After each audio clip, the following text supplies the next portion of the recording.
Hey friends, how you doing there? Welcome back to Babylon Talmud. Today we stand up Fine Gimel, Daf 73 of Masechet Nedarim, friends. Today we talk about more like Nedarim stuff, kind of hearing Nedariming Nedarim. Alright, and friends, we're gonna get started on Daf Ein Gimel Amud Aleph.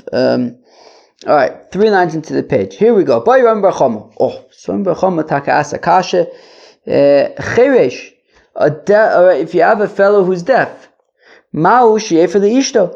Can he be mefer Nedarim for his wife? Imtim tzalom ba'al mefer below shmiya. And if you're going to say, well, a husband, right, can generally be mefer Nedarim even if he didn't actually hear the neder, right? He just knows that it happened, even if he didn't hear it. But at least he could potentially hear the neder. Even if he didn't actually hear it, at least he's capable of hearing the neder. But a fellow who's deaf, who it's impossible for him to even hear if he wanted to, well then that's like what Reb Zera said. The Amr Reb Zera says, Reb Zera, kol haroi levila, ein bila me'akeves bo, v'chol she'ein roi lebila, bila me'akeves bo. I love that.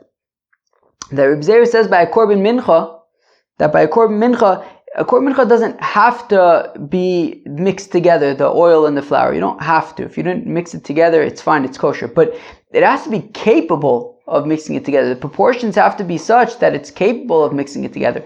And as long as it's capable of being mixed, so then whether you mix it, whether you don't mix it, so beseder, it's kosher. But if it's incapable of being mixed bichlal, so then that's a problem. It has to be capable of being mixed. Once it's capable, so then whether you mix it or not is a technicality. But it has to at least be capable. So here oichet, keilu, enochinami. If a fellow can hear, he doesn't have to actually hear it. But he has to at least be able to hear it. And if he's deaf, he's not able to hear it, right? Or perhaps, v'shama isha lo ma'akiv. Or perhaps, it's not ma'akiv, he actually doesn't need to hear it. Amar Rove, says Rove, Toshma v'shama isha, pralei shescherish mamina. Well, there you have it. The Pasuk says, we have a brayso that says that the Pasuk says that her husband has to hear it, pralei shescherish, right, to be able to hear it, to the exclusion of the wife of a fellow who is deaf, that she would be unable to hear, that he would be unable to hear it. If he's incapable of hearing, so then that would be ma'akev, and he can't be made for the nedarim.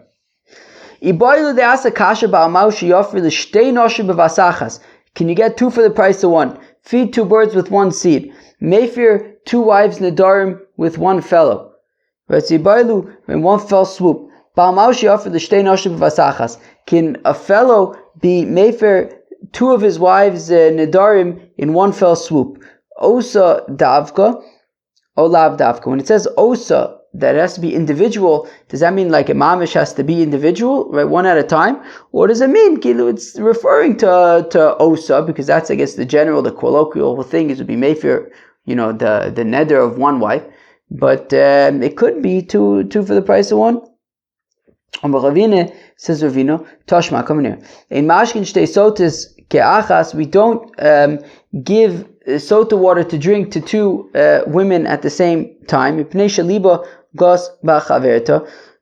if you have 2 women drinking sota water at the same time, if one of them was truly tahor, that she didn't have a relationship, but the other one did, well, if the one who's tahor goes first and she says, she drinks it because she's tahora and she's confident, well, then the other one might try to save face and drink the water and raise Shem Hashem for no reason, just because she's trying to save face. So therefore, we don't drink the water with 2 women at once. Yehuda Omer says, he said, that's not the reason. Elo, but rather it's because the puzzle is vishka osa, and osa means levada, 1 at a time. So we'll apply the same logic here and say that when it says osa, so it means 1 at a time and not feeding 2 birds with 1 seed, or being mefer the nedarim of 2 wives with 1 fell swoop. Says the Gemara, says the Mishnah, Bogeres vi, of course we learned the other day, and we learned in Masechta Ksu B'Soichet, Bogeres vi shashosu yud beis chodesh, Bogeres who's been engaged for 30 days, or a naira who's been engaged for 12 months, v'almana, or somebody who's already been married, a widow, lamed yom, who's waited 30 days, and at that point the husband is able to, at that point the husband pays for her mizonis. So Rabbi Eliezer Omer says, Rabbi Eliezer, that since the husband is already chayiv to pay for a mizonis, so he could also be mefer her nedarim at that point. There's a chacham say, Eina ba mefer ad shetikonis l'reshuso, whereas the chachamim, and the Ran points out the chachamim is Rabbi Yoshua, right? The bar plukta of Rabbi Eliezer. Rabbi Eliezer and Rabbi Yoshua, right? They would have machloksim with each other. They were contemporaries.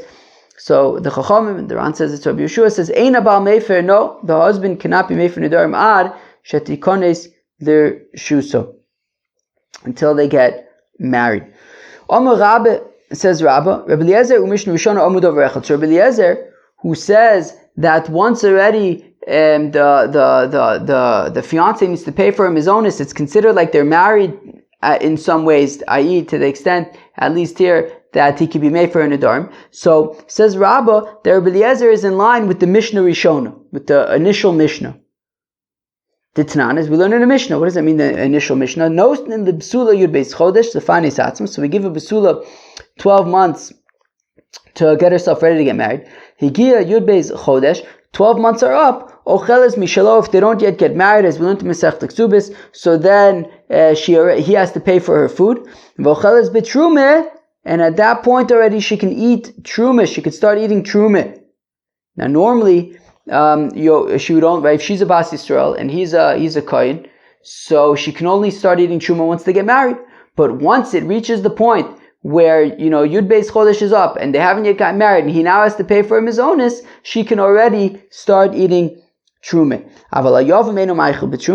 But by a Yavam,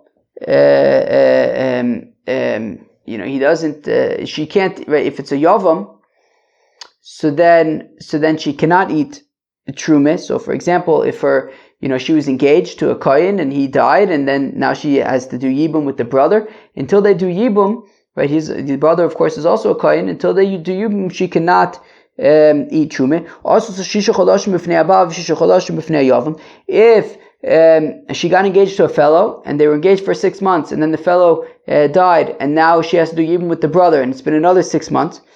Or even if for 11 months and 29 days, the husband was, the fiance was alive, right? Minus 1 day, and then he died, and for 1 day, right? She was with her fiance the entire 12-month period except for 1 day, and then he dies, and now there's a yavam, or if the entirety of the time was with the yavam, with the exception of 1 day, and then right, because the fiance died after 1 day. So either way, it doesn't matter how much of the time was with the fiance, how much of it was with the yavam, makes no difference. She cannot eat truma. But if she was with the fiance for the full 12 months and now he has to pay for his ownus, he can already be, so then she can already eat truma. So Mishnah Rishona, and that is the initial Mishnah. Bezdin Shachrei Mamru, but the later Bezdin said, Eina Isha Ocheles B'Truma Achi Tikonis L'Chuppah, that she'd be unable to eat truma until they actually get married. So Rabba wants to argue that Rabbi Eliezer, who says that once he's chayiv to pay for his mizonis, he can also be made for a nedarim, is in line with the Mishnah Rishona that says that once he has to pay for the mizonis, then she can already eat truma. Omele Abaye says to Rabba, not so fast. Dilma Loi, maybe that's not true. Maybe Rabbi Eliezer and the Mishnah Rishona are not in cahoots. Adkan lo ka ashmo'inon Mishnah Rishona el mecha b'truma de Rabbanon. Maybe the Mishnah Rishona is saying that once the 12 months are up and the fiance has to pay for her food, so she can already eat truma, because the only reason in the first place why she doesn't eat truma is midirabanon. Either because we're concerned that maybe they won't end up getting married and then she was eating truma for no reason, or maybe we're concerned that because since she's still living at her father's house, she might feed it to her siblings. Midirabanon, we say midiraisa, from the time they get engaged, she can eat truma. Midirabanon, we say don't eat truma. But once already he's paying for mizonis, so then we assume, they're going to get married and, give her a special place to eat the truma and she won't end up feeding it to her family, fine. Aval Nedarim, the oraise, but Nedarim, which is mida oraise, emalo. Says Abai argues that the Mishnah Rishona would not agree with Rabbi Eliezer that by Nedarim he would be able to make for her Nedarim once he has to pay for her mizonos. V'adkan lo shamas le Rabbi Eliezer, and also Rabbi Eliezer may not agree with the Mishnah Rishona ela gabe Nedarim, because Rabbi Eliezer only says by Nedarim that he could be made for the Nedarim kidir of Pinchas mishmei de Rave, like of Pinchas the name of Rave. Damar kol anoderes adas bailei noderes, that if she makes a neder, she's doing it with the da'as of her husband, and therefore once he already has to pay for him, once he's paying for her mizonis, well then we can assume at that point any neder that she'll make adas bailei noderes, and therefore he can be made for it. Aval trume, but Truma, Rabbi Eliezer would say we still have the same concerns about Truma. Maybe they won't end up getting married. Maybe her siblings will end up eating it. So therefore, Abai argues that it's not so clear. He argues on Rabbah, and it's not so clear to say that Rabbi Eliezer and the Mishnah Rishona would be in line. Friends, that was Daf Ein Gimel Masechta Nedarim. We learned that I love this teaching of Reb Zera of Kol Aroi Levila Ein Bila Ma'keves Bo V'Chol She'ein Roi Levila Bila Ma'keves Bo, that the husband has to be, he can't be deaf, right? He has to be able to hear. Once he's able to hear, then he doesn't actually have to hear the neder, but he has to at least be able to hear the neder. And then we got to the Mishnah where we saw machlokas between Rabbi Eliezer and Rabbi Yoshua. Rabbi Eliezer says that once once the fiance is chayiv to pay for mizonos, he can be made for the nedarim. That's what Rabbi Eliezer says. Rabbi Yeshua says, no, you have to wait until they actually get married. Friends, that was Daf Ein Gimel Masechta Nedarim. Hope you enjoy. Peace out.